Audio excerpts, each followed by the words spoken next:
Surprise en fin de semaine dernière, Nicolas Dose, on apprend que la France a dû rallumer ses centrales à charbon. Alors déjà, peut-être que certains pensaient qu'on n'en avait plus. 4, il en reste. Mais pourquoi on les a rallumées? Parce qu'il fallait répondre à la demande et que le parc habituel nucléaire et énergie renouvelable ne suffisait pas. C'est la vie normale du pays. Ça se produit quand on a un pic de consommation et puis que la production n'est pas suffisante. Il y avait un problème d'offre là.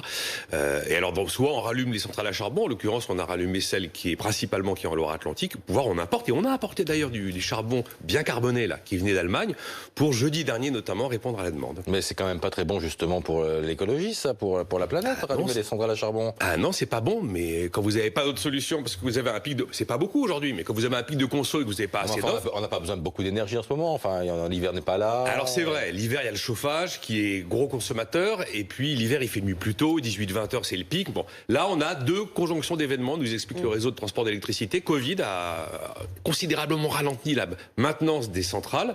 On a 24 centrales sur 56 nucléaires qui sont à l'arrêt aujourd'hui. Bon, il y a des avaries par certains endroits, et il y a justement des problèmes de maintenance ailleurs. Et puis, il y a des anticyclones un peu partout en Europe, il n'y a pas assez de vent, du coup, l'éolien ne permet pas de répondre à la demande. Bon, est-ce qu'on a les moyens de quantifier la pollution qu'émet cette centrale à charbon depuis qu'elle est rallumée? Non, là, je ne pourrais pas vous donner un chiffre. Évidemment, c'est pas bon. Après, c'est pas énorme dans la production. Ça a représenté jeudi 2% de l'électricité utilisée dans le pays. Ça veut dire qu'on était sur 820-830 mégawatts, quand un pic de consommation, c'est plutôt entre 75 000 et 97 000 mégawatts. Après, ça pose une vraie question, une fois de plus. Mais ça, c'est une question d'avenir. C'est une question pour François Bayrou et le commissariat au plan.